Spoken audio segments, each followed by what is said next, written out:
What's going on, my beautiful sons of B-words? So, some good news and some bad news. The good news is I'm back. The bad news is so is Share My Story. And today we'll be reacting to Why Can't I Just Buy Your Love? Because that's prostitution, Jeff. We know you really don't love her. You just need someone to rub your penis for you. It was raining like crazy when a guy standing next to me asked, "Can I bring you home?"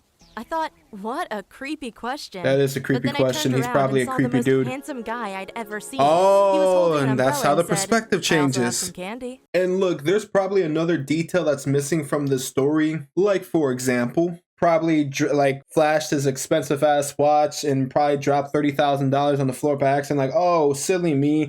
I just keep dropping my money, which isn't a really smart idea because that's how people like that get robbed. But anyways, continue your bullshit story. While walking, I asked, "Are you a model?" To which he responded, "Oh, people often ask me that, but no, I'm not." That's because I'm a serial killer rapist. "By the way, my name is Oscar. We should hang out again so we can become BFFs. What's your number?" I gave it to him without hesitation. The only problem was that I already had a boyfriend. But Oscar said he only wanted to be friends with me, so technically I wasn't doing anything wrong. Yes, you are, you lying ass hoe. What the hell is this like gaslighting ass tactic you trying to do to the audience? You know why you were talking to him in the first place and you were willing to give that number, because you were like, ooh, he's so cute. You know, like, I don't know why I made her sound like she was an Asian. Anyways, I digress. You know what you're doing. The people know what you're doing. I know what you're doing. God knows what you're doing. The dogs across the street in the pound know what you're doing. And if trees had brains themselves, they know what you're doing too. So this whole nonsense of like, oh, you know, we're just being friends. And plus, if you're really close with your mans like that, why would you want a guy friend? Like, you should be with your guy. Sorry, I'm dissecting this a little too much. When we met up again, he took me to a park. Yeah, that looks like a date now. Every girl stared at him as if he was some kind of god. I could tell he was a player. When I saw my boyfriend the next day, I told him I was hanging out with another guy friend. He responded, "No problem, I don't mind." You see, my boyfriend has never been very interested in me. So I met up with Oscar again, but this time he tried to— Okay, well, yep, there we go. There we go. This time he tried to kiss me. I said, "I'm sorry, I already have a boyfriend. I love my boyfriend and not you. If you try to win me over again, we can't see each other anymore."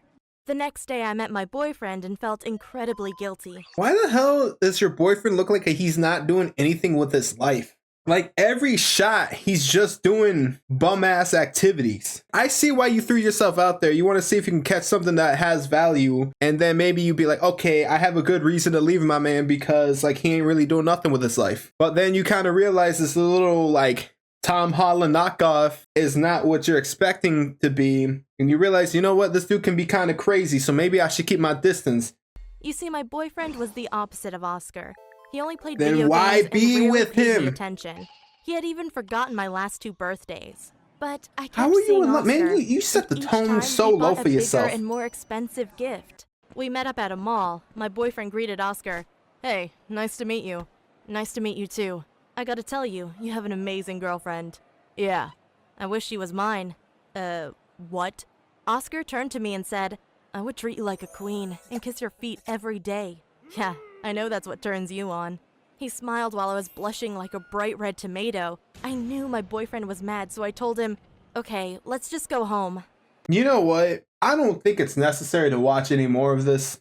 I mean, I'm going to one way or another, but still, this chick is literally became the villain of the story. You literally are creating problems for yourself, and I don't know if you're self-aware or you choose not to be self-aware, and you kind of get turned on by the attention that you're getting, and then you kind of want to see if you can raise some conflict to kind of get back with your boy. Like, it's, again, I'm dissecting this too much. One time he told me to order a pizza, but when it arrived, it was margarita instead of a pepperoni, so he screamed at me for 2 hours, telling me I was an idiot. Meanwhile— You know what? I think you have father issues, it seems like. I think your daddy didn't treat you right in the first, like, 10 years he was in your life, and then he decided to kind of leave you and your mom, and that left an emotional trauma in you or whatever. I'm not really a psychologist or whatever the hell, but I'm just taking a lucky guess because it's the vibes I'm getting. It's always, like, chicks with, like, daddy issues that be getting themselves in these type of situations. I mean, sure, you could be like, oh, you know, you should feel bad for her, but at some point, bitch, you gotta grow. When Oscar came by my house again, he brought a rose with him. That's when I couldn't hold back anymore. I leaned over and was about to kiss him when I said, "Stop, wait 1 minute." I pulled out my phone and wrote to my boyfriend, "Sorry, we're looking for different things. It's over." And when I asked Oscar if we were a couple now, he gave me the worst answer I could think of. He said, "I gotta be honest. I know I've been a jerk for breaking you and your boyfriend apart, but the way you broke up with him via text makes me worry that you're gonna dump me as soon as you find a guy that's better looking than me." That's not true. I broke up with my ex because he was always ignoring me. He was a terrible boyfriend. But Oscar And responded, you should have fucking left. Look, as soon as you realize you want a different sausage, that's when you should just bounce, honestly. Like, I get if y'all married and all that, it's a complicated situation, and if you have a kid on top of that, that's like a lot harder, but you know, y'all just dating. It doesn't look like y'all live with each other. I'm pretty sure this is just a high school relationship, so like, you know, if you were taught better, hell, if that guy was also taught better too, maybe this would be like all avoided, but you know what? Teens, they be on some stupid shit, because y'all just can't like live a normal day without just causing drama on purpose. "Hey, I'm just telling you how I feel. After what you did, I will never be able to trust you." I was dumbstruck. Maybe karma was catching up on me. I wasn't can't sure, trust a but I sure thotty? felt like an idiot. So, I guess that's how that video ends. There's no moral to the story.